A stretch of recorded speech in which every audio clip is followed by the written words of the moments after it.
자, 2장은 뭐 덧없는 세월과 무상한 인생. 우리 인생 무상 이런 말 많이 들어보셨죠? 인생 무상을 이야기하는 거예요. 인생 무상이란 말 많이 쓰잖아요. 참 세월이 참 무상하다. 그 불교에 보면 삼법인이라고 해서 재행 무상, 재법 무아. 여기 불교 신자 계신지 모르겠는데 세 가지가 있어요. 재행 무상. 모든 행동은 무상하다. 우리가 그 뭡니까 성경에서도 헛되도다 헛되도다 이런 말 있지 않나요? 이게 다 결국 돌아보면. 그럼 두 번째가 재법 무아. 그럼 세 번째가 일체계고. 이 정도는 아시죠? 이게 이제 불교의 삼법인이라고 하는 거예요. 삼법인이라고. 불교에서 이제 중요한 핵심이라고 생각하시면 돼요. 삼법인이라는. 그러니까 모든 행동은 다 무상하다는 거고요. 재법무아라는 것은 결국 이게 뭐냐면 재법무아라는 말이 참 말이 어려운데 여러분이 보세요. 나이를 먹으면 변하죠. 나이가 드시면 계속 변하잖아요. 얼굴이.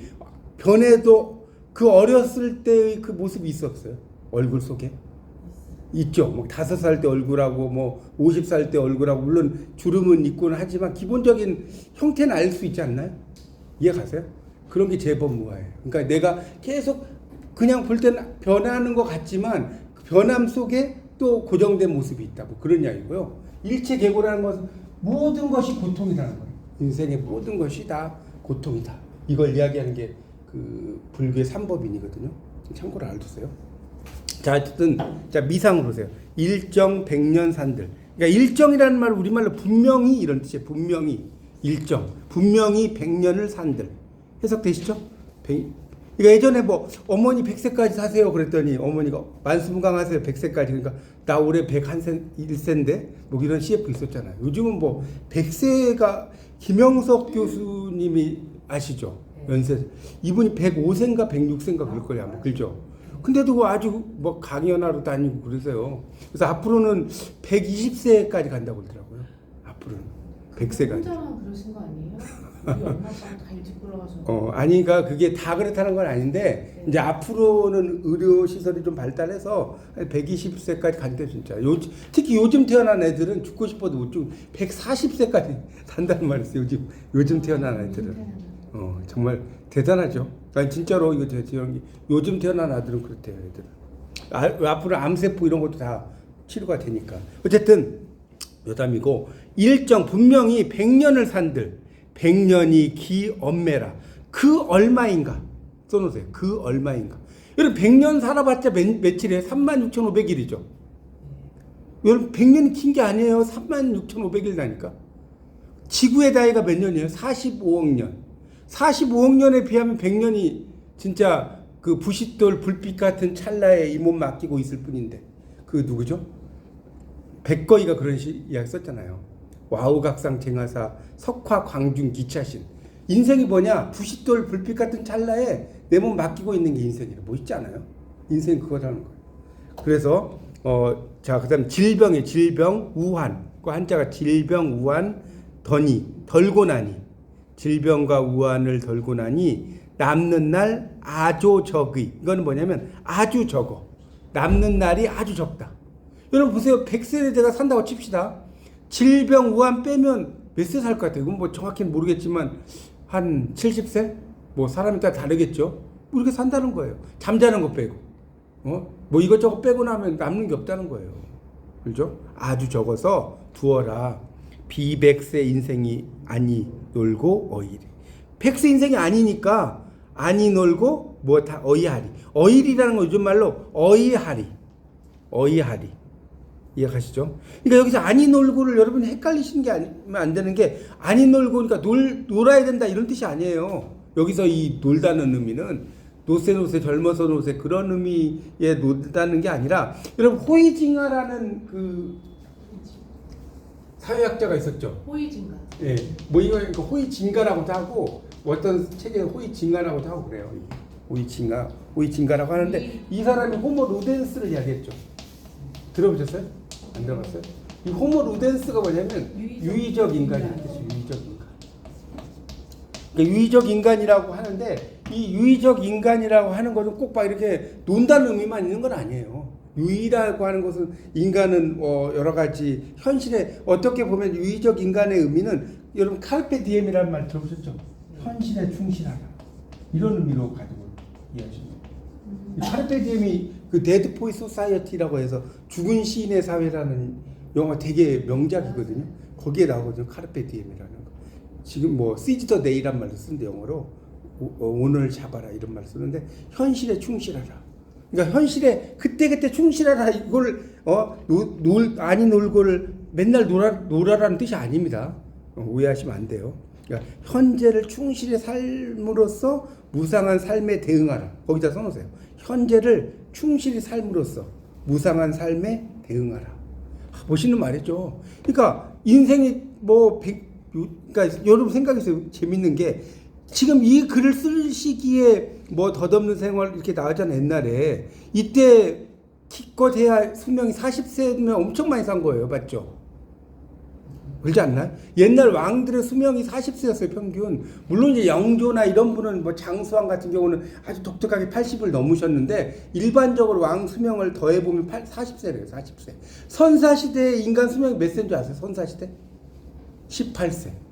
18세가 그냥 보통 수명이야. 여러분 얼마나 거기에 비하면 한 서너 배 사시는 거잖아요. 뭐. 그죠? 우리 지금 삶은. 어쨌든 그러니까 현재를 충실히 삶으로써 무상한 삶에 대응하라. 그러니까 이거는 그냥 노세가 아닙니다. 아시겠죠? 그렇게 이해하시면 될 것 같아요. 자, 그 다음에 우탁. 이 우탁의 한자 모르시면 써보세요. 우탁의 탈로가 이게 여기는 안 써놨는데 탈로가요. 탈로가. 안 써보세요. 탈로가라는 건 뭐냐면 늙음을 탄식하는 노래. 탄로가. 탄로. 발음하기 참 어렵죠. 탄로가인데 뭐 발음에서 탈로가 아니죠. 탈로가. 우리 신라 이렇게 안 읽죠? 신라라고 있잖아요. 우탁이 한 손에 막대 잡고 이게 뭐냐면 자 보세요. 한 손에 막대기를 잡고 또 한 손에 가시 쥐고 가시란 건 가위에 가위. 가위 있죠. 가위. 요즘에도 그 경상도 말은 가세란 말 쓰지 않나요? 가위를 가세란 말 쓰는데 하여튼 한 손에 막대기를 잡고 또 한 손에 가위를 쥐고 늙는 길 가시로 막고 오는 백발 막대로 치려. 그러니까 딱 버티고 있는 거예요. 백발 한번 와봐 이런 거죠. 한 손에는 그 뭡니까 막대기를 딱 잡고 표현 재밌지 않습니까? 또 한 손에 그 가위를 쥐고 백발이 저 먼저는 써보세요. 먼저 자기가 먼저 알고 지름길은 지름길로 써보세요. 지름길로 오더라. 백발이 이 시가 말씀. 담양의 그 사이남 그 주변에 돌로 이게 있더라고요. 아, 이 시가 있었어요? 담양하고 관계가 있는 건가요? 우탁이? 우탁 아니 뭐 담양하고 전라남도 담양을 말씀하시는 거예요? 그러니까 전라남도? 아니죠. 충청도 사이남. 충북이. 그 주변. 그러니까 이제 뭐 담양하고 관계 있다기보다는 그런 시들을 그러니까 그런 데다 이렇게 적어놔요. 이제 옛날 사람들이 뭐 유명한 시들 같은 것들은 사이남이라든가 이런 데다가 적어놔서 그럴 거예요. 뭐 그쪽하고 관계라기보다는. 근데 어쨌든 이게 결국 써놓으세요. 이 시에서 이야기하려고 하는 거는 노년의 삶을 여유 있게 관조한다는 뜻인데 이 관조를 좀 설명 좀 드릴게요. 여러분 이제 이 문학을 공부하다 보면 많이 나오는 말이 여러분 관조라는 말은 들어봤죠? 안 들어봤어요? 관조적이다 이런 말 많이 쓰는데 근데 관조를 한자로 쓰면 잘 못 써요. 이거 한자로 관조를 쓸 줄 안다. 대단한 실력. 이 관조를 이렇게 써요. 그러니까 우리말로 하면 볼관자에 빛을 조자. 이게 빛을 조자인 거 아세요? 볼관자에 빛을 조자라고. 관조적이다 이런 말 많이 쓰는데. 그러니까 관조적이라고 뭐냐면 삶을 이렇게 어떻게 설명할까요? 약간 뒤에서, 그러니까 그 속에서 바라보는 게 아니라 그 삶을 약간 떨어져서 그 삶을 바라보는 것을 우리가 관조적이라고 해요. 되게 유명한 말입니다. 관조라는 말이. 그래서 이 노년의 삶을 여유 있게 관조하는 그런 모습 이런 이야기인데. 그런 이야기입니다. 그러니까 이게 이제 뭐 실제로 이 사람이 난 덜 살고 싶어 이런 의미라기보다는 그러니까 이걸 그러니까 시를 해석을 잘해야 돼요. 이게 의미는 뭐냐면 아무리 내가 가는 세월을 여러분 이게 서유석의 노래 중에 있잖아요. 가는 세월 그 누구가 막을 수가 있나 이 노래 있지 않아요? 그 있잖아요. 흘러가는 뭐 시냇물 그거와 똑같은 거예요. 내가 아무리 이 세월을 막으려고 뭐 막대기를 지고 가위를 치고 여러분 뭐 1년에 뭐 내가 떡국 2그릇 먹는다고 나이가 따블로 먹고 이러지 않죠. 떡국을 안 먹는다고 나이를 안 먹는 것도 아니고 세월은 어쩔 수가 없는 거죠. 그냥 그것에 대해서 관조적으로 있어야지 내가 뭐 이렇게 뭐지 주름살 제거 수술하고 뭐 이렇게 한다고 해서 겉보기만 그렇게 되는 거지. 그렇지 않나요? 아니면 말고. 자, 그래서 그렇게. 자, 그다음에 세 번째를 보시죠. 인생 실은 수레로 보세요. 실은이라는 거는 실은 싫다는 말 들어봤죠? 뭔가 싫다. 좋다 싫다가 아니라 그 실은이라는 뜻입니다. 옛날에는 이렇게 이런 걸 이제 중세국어에도 이제 나오지만 연철이라고 하는 거예요. 연철이 뭐냐면 이어쓰기. 그러니까 예전에는요 아주 쉬워요. 구름을 구름을 이렇게 썼어요. 이어쓰기. 벗어나면 벗어나. 쉽죠? 구름을이 아니라 구름을 벗어난 달처럼. 예전에 영화 제목 뭐 이런 거 있었는데 물론 이제 모든 게 연철은 아닙니다. 근데 일반적으로 연철이 많아요. 그걸로 공부하다 보면 어쨌든 인생 실은 수레 각언을 보고 온다는 뭐냐면 미출수요. 오는가라는 뜻. 오는가. 가고 나서 다시 보고 오는가. 70곡에 넘어 80 드르흐로 진동한동. 이게 뭐냐면 급하게 서두르는 모양이라고 써보세요. 이 진동 그 한동이란 말 써놨잖아요. 급하게 서두르는 모양을 이야기하는 거예요. 건너가건을 보고 왔노라. 그러니까 여러분 인생이라는 게 어때요? 살아보셨지만 10대 이런 말 들어보셨어요? 10대는 10km로 가. 20대는 20km로 가. 안 들어봤어요? 60, 한 70대 가면 정말 70km로 가. 이제 야, 내가 벌써 70이야? 막 10대 되면 막 내가 언제 20살 되지? 막 그러지 않아요? 10대 되면? 야, 그런 게 인생이라는 거. 그러니까 이 자기 나이 그 속도에 키로수를 붙이면 된대. 57세면 57km로 가고 65세면 65km로 가고. 그렇답니다.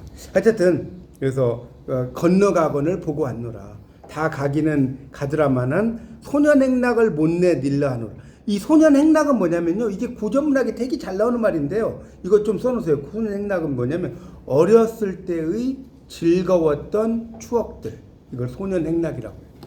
소년행락이 고전문학에 아주 단골로 나오는 단어입니다. 소년행락. 되게 잘 나와요. 이거 막 뭐 이 공부하다 보면 소년행락이 허구한 날 나와요. 그러니까 알았어요. 어렸을 때의 즐거웠던. 소년이라는 건 꼭 소녀만 의미하는 건 아니고요. 그냥 소녀든 소년이든 어렸을 때의 즐거웠던 추억들 못내 닐러 하노라. 그러니까 나오죠. 오른쪽을 좀 보세요. 온다는 것은 오느냐라고 써졌죠? 15페이지입니다. 드르흐로라는 건 뭐라고 나왔어요? 들로. 드르흐 플러스 으로. 그러니까 옛날에는 드르 히읗이라고 썼잖아요. 드르 히읗. 여러분 이 드르 다음에 히읗 거기 15쪽에 히읗을 뭐라고 하냐면요. 써보세요. 이걸 히읗 종성체현이라고 해요. 히읗 종성. 옛날에는 이게 재밌는 게 뭐냐면 하나 예를 들어 드릴게요. 요즘에 여러분 안과 밖을 뭐라고 그래요? 안팎이라고 하죠. 왜 안팎이라고 하냐면 옛날에는 안이라는 단어가 히읗이 붙었어 항상. 그리고 박이었어요. 그러니까 히읗하고 비읍이 합해지면 피읍이 되겠죠. 그럴 거 아닙니까? 그래서 안팎이 되는 거예요. 우리가 수탉이 왜 수탉이냐? 수가 히읗을 달고 다녔어. 그 다음에 닭이었어. 그러니까 이게 합해지면 탁이 되는 거예요. 이런 걸 히읗 종성 체언이라고 하는 거예요. 무슨 말인지 아시겠어요? 어렵나요 말이? 히읗이 그 문장의 그 끝에 오는 체언이라고 명사다. 뭐 모르시면 그냥 넘어가도 돼요. 하여튼 그래서 들로 이런 뜻이고 진동한동 정신없이 급하게 소년행락 젊었을 때의 즐거웠던 추억들 이런 거죠. 그것을 못내 일러 하노라. 그러니까 그걸 말한다는 거죠. 니르다는 거니까 이야기한다. 어쨌든 이 인생 실은 수레라는 것은 인생을 이렇게 그 뭡니까 요즘 말로 하면 KTX라든가 이런 자동차의 속도에 비유했다는 뭐 내용으로 이해하시면 크게 어렵진 않을 것 같습니다. 아시겠죠? 그 정도면? 네, 하고 이제 오른쪽 갈게요. 15쪽에 보면 이양연이에요. 한자가 조금 어려운데 이양연이라는 사람의 그 병혁이라는 시입니다. 병혁. 병자는 알 거고 혁자는 가죽혁자예요. 병혁인데 이게 뭐냐면 우리말로 하면 병세가 위중하다 이런 뜻이에요. 병세가 위중하다. 써보세요. 이건 제가 우원절구라고 저번 시간에 한번 설명을 드렸는데요. 이 절구라고 하는 거 기억나시죠? 절구는 이렇게 그 5글자, 6, 7글자 이게 세트가 아닌 경우가 절구라고 그랬죠. 율시의 절방 기억나세요? 율시의 절방. 그래서 5글자로 돼 있으니까 이걸 오원절구라고 하는 거예요. 율시가 아니고. 그래서 오원절구는요 보통 어떻게 끊냐면 2상으로 끊어요. 2상. 둘, 셋. 그렇게 끊으면 되게 쉬워요. 그러니까 여러분 한시가 나왔을 때 5글자 이렇게 나오면 둘, 셋. 그래서 일생은 이해 가죠? 일생. 그다음 뭐죠? 수중과. 이게 수심 근심 숫자 가운데 중자 지나갈 과자. 그러니까 일생을 시름 속에 헤맨다. 자, 헤매느라 밑줄 짝 쳐보세요. 헤매느라 지나왔다는 뜻이에요. 헤맨다는 말을 요즘 말로 하면 지나왔다. 일생을 근심 속에 지나왔다. 여러분도 지금 인생을 이렇게 살아가고 계시지만 항상 기쁘기만 하나요? 난 항상 기뻐서 죽겠다. 그런 분 계세요? 그러면 정말 복이죠. 근데 또 항상 기쁘기만 해도 그것도 즐거운 게 아니에요. 약간 좀 슬픔이 있다가 그걸 막 이겨내고 그런 것도 있어야 되지 않아요? 삶이라는 게. 그래서 일생을 뭐예요? 수중과 시름 속에 헤맸는데 명원 알겠죠? 밝은 달이죠. 밝은 달. 간부족. 볼간자에 볼간자. 보는 것이 부족하다. 그러니까 보는 것이 부족하다는 거예요. 이때 족자는 발족자가 아니라요. 충분하다는 뜻이에요. 충분하다. 영어의 이 발족자는요. 충분하다. 이게 왜 발족자가 충분하다냐면 옛날에 우리나라 농경 사회였잖아요. 발이 있어. 그럼 모내결 발이 있어야 돼 없어야 돼? 사람들이 있어야잖아요. 발이 있으면 충분하다 이렇게 생각한 거예요. 그래서 이게 충분하다는 뜻인데 밝은 달은 볼 겨를이 없다. 보기에 충분하다. 이 간자가 되게 재밌는데요. 여러분 이 간자가 어떤 글자냐면요. 이게 위에 있는 게 이게 손숫자죠. 손숫자, 육목자예요. 그러니까 이 간이라는 건 이렇게 보는 거예요. 이렇게. 여러분 어디 갔을 때 얼마만큼 왔을까 이렇게 보는 글자 있잖아요. 여기서 나온 거예요, 실제로. 간자가. 그래서 밝은 달은 볼 겨를이 없네. 보기에 충분하지 않네. 만년 장상대. 만년토록 장은 여기서 이제 길게 오랫동안 서로 대하니 만년토록 마주할 테니 차행. 차는 2차자고요. 행은 물론 이제 가랭자도 되지만 길이란 뜻이 길. 여기서는 로드. 이 행자가 ROAD 로드의 뜻이에요. 이 길. 디스 로드. 이해 가세요? 차행이란 이 길이 미위 오에 미이오. 미는 아닐 미자, 위는 뭐뭐라고 느끼다라고 써보세요. 뭐뭐라고 느끼다. 이게 위가 할 위자로 여러분 많이 알고 있지만 뭐뭐라고 느낀다. 그 다음에 이게 악할 악도 되지만요. 미워할 오, 싫어할 오. 오라고 읽어요 이거. 악으로만 읽는 게 아닙니다. 이 길도 싫지만은 않구나. 이 길도. 다시요. 일생을 시름 속에 헤매느라 밝은 달 볼 겨를이 없어요. 그래서 만년토록 마주한다. 이건 뭐예요? 내가 죽고 나서 이 밝은 달을 마주한다는 거예요. 내가 죽고 나서 밝은 달을 맞이하니까 이 길이 싫지만 않다. 그러니까 이런 걸 우리가 좀 유식한 말로 자찬 묘지명이라고 해요. 여러분 조금 어려운 말일 수 있는데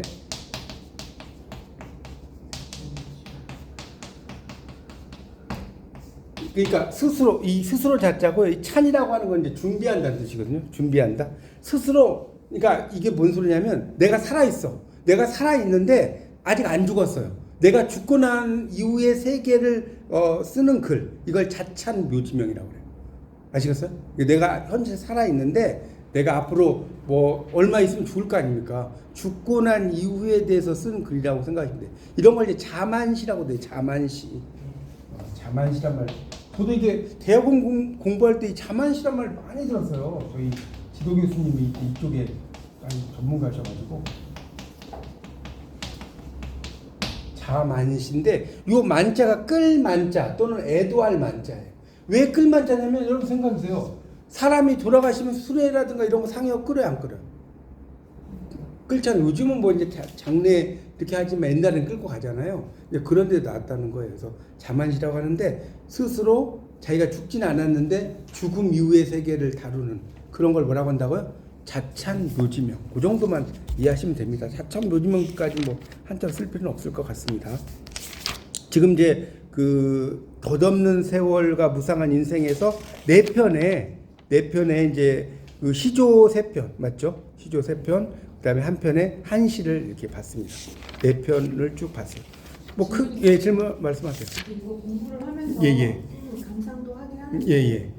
기말고사는 어떤 식으로 나와요? 고전시가처럼 나와요? 아니면 국문학 역사처럼 나와요? 아니, 그러니까 지금 좋은 질문인데 말씀드릴게 이게 고전시가 강독이거든요. 고전의 장면과 표현은 고전시가 강독이기 때문에 고전시가로는 좀 달라요. 고전시가로는 어떤 강독보다는 전체적인 어떤 흐름이나 역사를 공부하잖아요. 근데 이 고전시가 강독은 흐름이나 역사를 공부한다기보다는 시어의 의미를 물어보는 거 이런 게 좀 더 초점을 맞춰요. 그러니까 현대시 이해 소설로 이해 그런 식으로 문제가 나와요. 그런 식으로 나오겠죠. 그러니까 예를 들어서 이 시험 같은 경우는 어떤 시를 딱 주고 여기에서 우리가 잘 모르는 글 있잖아요. 예를 한번 들어보면 뭐 소년행락에다 밑줄 쳐놓고 예를 드는 거예요. 소년행락의 뜻으로 알맞은 것은이라든가 어떤 단어에 대한 의미를 이야기한다든가.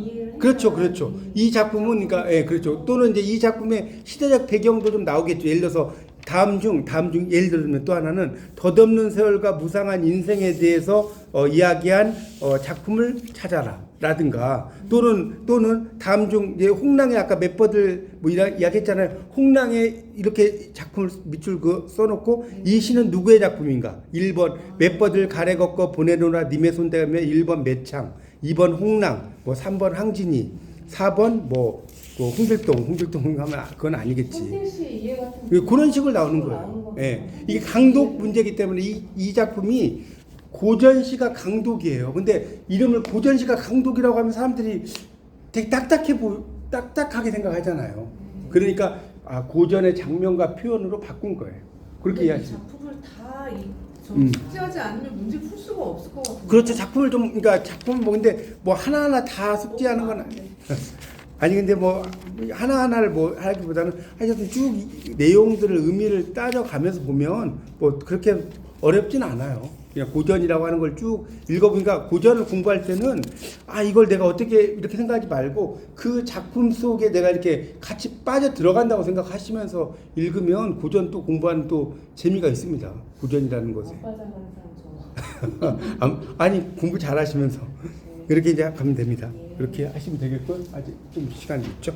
자, 16쪽을 보세요. 죽음에 대한 상반된 태도에서 나오죠. 그 집착과 초연이라고 해서 그 영괴록이라고 나왔죠. 이규상. 영괴록이란 것은 이제 그 괴는 괴이하다는 뜻이 괴이하다. 영은 영혼 할 때 이런 뜻이고요. 록이라는 것은 기록할 록자입니다. 기록할 록자.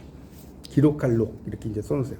그러니까 일종의 이제 이런 걸 우리가 뭐라고 하는 줄 아세요? 이런 작품을 야담이라고 하는 거예요. 야담이란 말 들어보셨어요? 안 들어봤어요? 야담. 여러분 여기 해설집 좀 가져오셨죠, 같이? 해설집 가져오시죠. 해설집에 보면 17쪽을 한번 펴보세요. 17쪽. 제가 뭐 이걸 다 이야기할 수 없고 좀 필요할 때는 설명을 드릴게요. 17쪽에 2번 죽음에 대한 상반된 태도 집착과 초형 바로 밑에 나왔잖아요. 거기다 밑줄 좀 쳐놓으세요. 야담은 주로 한문으로 기록된 비교적 짤막한 길이의 잡다한 이야기를 일컫는다 이렇게 나왔죠. 그래서 유몽인의 어우야담은 들어보셨죠?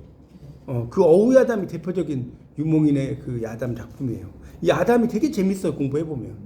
하여튼 야담이 그렇게 이해하시면 되겠습니다. 자, 그럼 이제 읽어보면서 또 설명을 좀 드릴게요. 이규상의 작품인데 병사 조아는 병사 조동점의 아들이고 사건에 연루되어 제주로 유배를 당했다. 당시 제주 목사 김영수는 제수를 엄하게 다스렸고 매달 초하루날 제수를 여기 점고란 말이 이제 있는데 좀 써놓으세요. 수를 헤아리고 점검함. 수를 헤아리고 점검함. 점고란 말 혹시 처음 들어보세요? 이게 뭐 특히 이제 기생들 나올 때 그 춘향전 보면요 점고란 말 되게 많이 나와요. 점고. 그 기생들이 숫자를 막 이렇게 세고 이럴 때 어쨌든 수를 헤아리고 점검하는 건데 그날 날씨가 추워서 조안이 털모자를 쓰고 들어갔고 김영수가 화를 내며 사람들에게 모자를 벗겨 찢어버리게 했다. 조안이 분을 이기지 못하고 병이 들었으니 위독했다. 그러니까 이 조안은 여기 이제 읽어보면 어떠냐면 자기의 죽음에 되게 집착하는 사람이에요. 잘 모르시면 써놓으세요. 조안 땡땡 자신의 죽음에 집착함 이렇게 써놓으면 좀 더 이해가 쉬울 것 같아요. 자기의 죽음에 집착해요. 그래서 이 조안이 이제 서울로 가는 관인을 만나 부탁을 했는데 우리 집은 대흥에 있는 있는데 돌아오는 길에 우리 집에 들러 밑줄 치세요. 그 다음에 내가 무얼 모일 죽을 것이라고 말해주시오. 거기다 밑줄 쫙 치세요. 내가 무얼 모일에 죽을, 여러분 사람이 우리가 점장이도 자기를 모른다고 그러잖아요. 언제 죽을지. 그러니까 이런 걸 뭐라고 하냐, 비범성 또는 환상성이라고 하는 거. 거기다 써놓으세요. 평범하지 않다는 거지. 그리고 환상적이지. 여러분 내가 언제 죽을지 알 수 있어요? 우리가 사람이 알 수가 없거든요.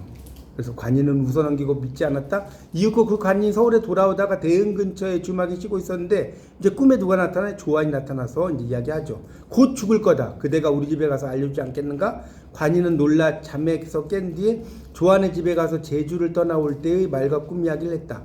뭐 하죠. 쭉 이야기하다가 좀 내려가서 조안은 임종 전에, 죽기 직전이라는 뜻이죠. 집주인에게 말해. 집주인은 거기다 밑줄 치고 유배 가서 의탁한 사람, 여기서 이게 이제 집주인이에요. 그러니까 누가 이 조안이라는 사람이 유배를 갔을 때 자기를 이렇게 의탁해 주는 사람이 있을 거 아닙니까? 뭐 또 먹을 것도 갖다 주고 뭐 이런 것들, 그렇게 이해하시면 되겠죠. 우리가 그 뭡니까, 이런 유명한 분들 다 정약용 뭐 이런 분들도 유배를 가면 다 막 주모가 뭐 이렇게 먹을 것도 갖다 주고 막 그랬어요. 하여튼 그런 게 집주인이거든요. 나를 따라온 지 오직 하인 한 사람이다. 그런데 그 하인은 사람됨이 정직하지 않으니 염습을 그의 손에 맡겨서, 염습이 뭔지 아세요? 시신을 목욕시키고, 이제 이 염이라는 거는 수의를 입은 시신을 이렇게 단단히 묶어서요 관에 넣는 거예요. 요즘은 이런 걸 뭐 다 그 장례 지도사들이 하지도 않아요. 요즘은 이해가시죠? 근데 그거고 습은 뭐냐면 목욕시키는 거예요. 그리고 수의를 입히는 거, 그걸 염습이라고. 뭐 이거 뜻까지는 쓸 필요는 없는데 어쨌든 시신을 다루는 거죠. 하인에게 말했다. 나는 죽은 뒤라도 내가 만일 좋아하지 않는 마음을 먹는다면 반드시 너를 두려워 떨게 할 것이다. 죽은 날 저녁 주인집 딸 눈을 뜨고 주먹을 휘두르며 남자 목소리로 말했다. 나는 병사 조안이다. 그러니까 그 속으로 이제 들어간 거죠. 그대는 나의 신령함을 모르는가? 속히 하인 놈을 잡아들여라. 하인이 들 가운데로 오자 귀신이 말했다. 귀신이 말하는 거예요. 어떤 이야기를 하냐면 봐요. 너는 감히 내 수의 속에 넣어둔 것을 몰래 훔쳐 좋은 물건을 많이도 가져갔구나. 내가 너를 죽이고 싶지만 천리길을 따라온 정을 생각하니 차마 바로 죽이지 못하겠다. 속히 여러 물건을 갖다 놔라. 그러니까 이게 뭡니까? 이런 이야기들이 이제 사대부 그 계층들에 의해서 기록이 됐지만, 이런 이야기들은 주로 어디에서 나오는 이야기냐? 민간에 떠도는 이야기예요. 그러니까 민간에 떠도는 이야기들을 이렇게 집어넣은 겁니다. 그런 것. 그러니까 예를 들면 예를 하나 들어볼게요. 온달전 있죠. 온달전에 보면 온달이 이제 결혼해서 그 나중에 막 전사하죠. 싸워가지고 죽잖아요. 죽는데 이제 관을 이제 옮겨야 되는데 관이 안 옮겨져. 그거 아세요? 온달전에 그 있는데, 그래서 관이 안 옮겨지니까 그 온달의 부인 평강공주가 이렇게 관 쓰다듬으면서 이제 이승과 저승으로 이제 멀어졌으니까 편안하게 가십시오라고 이렇게 쓰다듬어 주니까 관이 옮겨졌다. 뭐 이런 이야기 있잖아요. 다 이 민간의 이야기들이에요. 민간의 이야기들. 그러니까 춘향이가 원래 그 뭡니까, 남원 추녀설화라고 들어보셨어요? 춘향이가 되게 원래 그 이야기로는 되게 못생긴 여자였대요. 남원에 추녀예요, 추녀. 가을 여자가 아니라 못생긴 여자. 근데 그 상사병에 빠졌는데 결국 춘향이가 죽었어요. 그랬는데 관이 안 움직여져. 그러니까 그 춘향이가 사랑하는 남자가 와가지고 이렇게 관을 한번 이렇게 쓰다듬으니까 관이 이게 옮겨졌다는 거예요. 그러니까 그런 것들 전부 다 민간에 떠도는 이야기들이거든요. 그런 것을 이제 집어넣는 거예요, 야담. 이해가시죠, 뭔 말인지? 사이는 땀만 흘릴 뿐. 그게 이제 지금까지 이어지는 것 같아요. 돈 주면 가요. 네. 머물러가 안 가잖아. 상여 내는 사람들이 돈 예, 주고. 그렇죠. 그러니까 그런 것도 있고, 그러니까 이게 그런 전통들 좀 있겠죠. 맞습니다. 그래서 하인은 땀만 흘릴 뿐 쳐다보지 못했다. 하인이 몸속에 감춰둔 물건을 찾아내어 징엄이 되었다. 이에 고을 사람들이 놀랐다. 통탄할 일이다. 옛날같이 놀던 일을 생각하지 못하니 털모자를 쓴 것이 큰일이라고 막 하면서 귀신이 눈물을 흘렸다 이렇게 나오고요. 귀신이 목살을 원망했는데 어찌 목살을 겁주지 않는. 그러니까 이 내용은 뭐냐면 살아서 맺힌 원한이 죽어서까지 이어질 수 있다. 뭐 이런 이야기예요. 이 내용을 읽어보면. 맞죠? 내가 살아서 이렇게 원한이 있어. 그러면 그게 죽어서까지 이어질 수 있다. 이야기는 이제 그런 이야기거든요. 그래서 귀신은 뭐예요? 다음과 같이 말했다. 임금의 명을 받은 벼슬아치니, 이걸 명이라고 그래. 이걸 한자로 명을 받은 벼슬아치니까 명명 있죠. 명령할 때 명자. 리는 이제 벼슬아치 할 때 리자거든요. 명리라고 그래요. 명리. 요 리라는 게 관리할 때 리자거든요. 여러분 이두 이런 거 들어보셨죠? 이두. 이두 할 때 이자거든요. 하여튼 이 명리의 명리. 명리학 할 때. 그 명리학과는 다르죠. 그 명리학 할 때는 리자가 이치할 때 이자고 명리학 할 때는 요거는 이제 관리할 때 리자. 다르죠. 그래서 임금의 명을 받은 벼슬아치니 감히 모면할 수 있겠는가? 김 목사가 그 말 듣고 요물이라 여겨 위험을 떨치고 주인집 처녀를 벌주려 했다. 처녀를 보니 말과 행동이 조아니라 자기도 모르게 한탄하며 위로하고 사과하니 귀신이 말했다. 공은 너무나 야박합니다. 어릴 때 일을 이야기하는데 김 목사 혼자만 아는 일이다. 그러니까 결국 이 작품에서의 포인트는 뭐냐? 이 작품의 포인트를 한마디로 이야기해라. 여러분 뭐라고 대답할 것 같아요? 읽어보시니까. 죽음에 대한 집착. 그렇죠. 죽음에 대한 집착도 되지만 또 하나의 의미는 죽은 자의 영혼을 달래줘야 된다. 이게 포인트예요. 그렇죠. 위로가 필요하다. 그러니까 이게 보면 이게 다 연결돼요. 씻김꽃이란 말 들어보셨어요? 진도에 저도 그 씻김꽃은 안 봤는데 여러분 국문학을 하면 좋은 게 뭐냐면요. 오만 걸 다 알 줄 알아야 돼. 막 판소리도 알아야 되고요. 무가도 알아야 되고요. 진짜 그런다니까. 나중에 여러분 이제 4학년에 구비문학 그 세계 이런 거 공부하면 다 나와요. 뭐 판소리, 뭐 민요, 뭐 뭡니까 다 나와 하여튼. 그래서 죽은 자의 영혼을 뭐 해야 된다? 달래줘야 되고. 그래서 이제 그런 이야기고요. 이 작품은 결국 뭐냐? 환상성이라고 아까 말씀드렸죠. 뭐에 바탕을 둔다?